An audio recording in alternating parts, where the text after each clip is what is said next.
Hi, I'm Lobo. Today, we're going to tell you about a new and effective way to buy apartment buildings.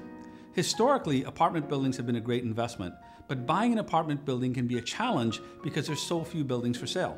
There are typically two ways to purchase an apartment building. Number one is the traditional broker method. A broker lists a building, creates a package, and exposes it to the marketplace as best he can. The second method is the off-market method. A broker knows an owner, but the owner won't list the building, but he will look at offers. The broker quietly shows the building to a few prospective buyers, but the broker cannot expose the building to the marketplace because he has no protection and fears other brokers will bring offers. At Rock Advisors, we use the buyer-broker method for qualified buyers. Here, the buyer gives Rock a mandate to find a specific type of building and pays Rock to do so. So here's how the process works. With more than 25,000 apartment buildings in Ontario alone, randomly finding a building that'll work for a specific investor is very difficult. It's almost impossible. So the first thing we do is the buyer develops a specific criteria about what he's looking for. Things like location, type of building, and number of units. As an example, Rock has a buyer who's already zeroed in on the town of Oakville because he likes the economics and the demographics and other features of that city.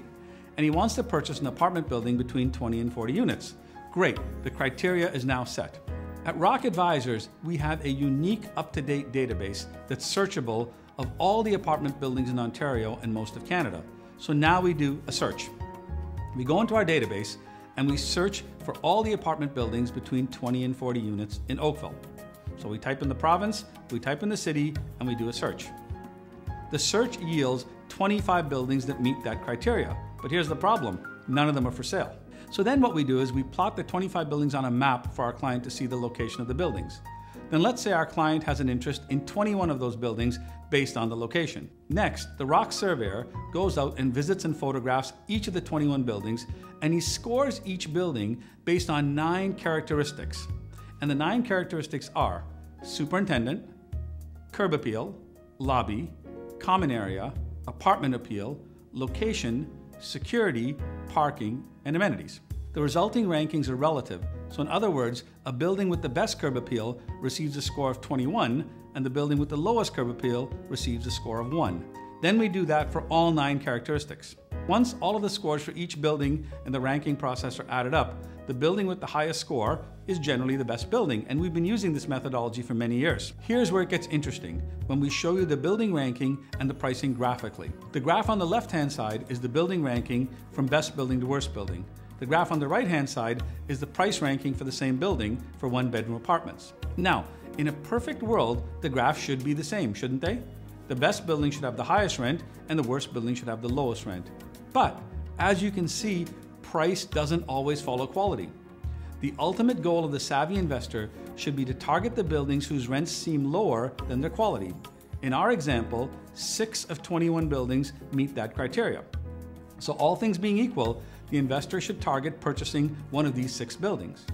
When the current tenant moves out, the rents can be raised to the market rent and an excellent investment will have been made. Now, once you've identified the buildings, Rock approaches the building owner on behalf of their clients, and we tell them the following. We have a written mandate from a qualified buyer who wants to purchase your building, and the purchaser will pay us our commission. Building owners are sometimes pleasantly surprised. After all, there's no risk, no listing, and no obligation for them to sell the building.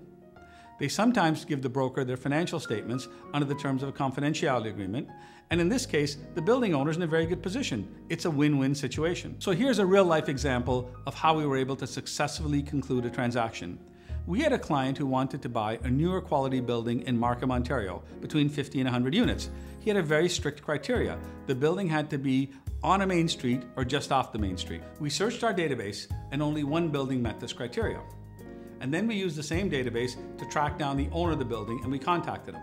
We told the building owner that a qualified client wants to purchase their building. The building owner replied and said, "The building isn't for sale." We said we understood, but everyone has his price. What's yours? The purchaser offered a fair price and structured it so that the broker's commission was included in the purchase price. In the end, it was a classic off-market deal. The owner was somewhat receptive to the idea of selling, but wasn't prepared to market his building. The broker had a qualified buyer who was looking for a specific building in a specific area. A fair offer was presented and accepted by both parties, and both parties were happy. If you're an apartment buyer with a defined criteria of the type of building you want to buy, and a mandate to buy, then we would like to help you. Thank you for joining us.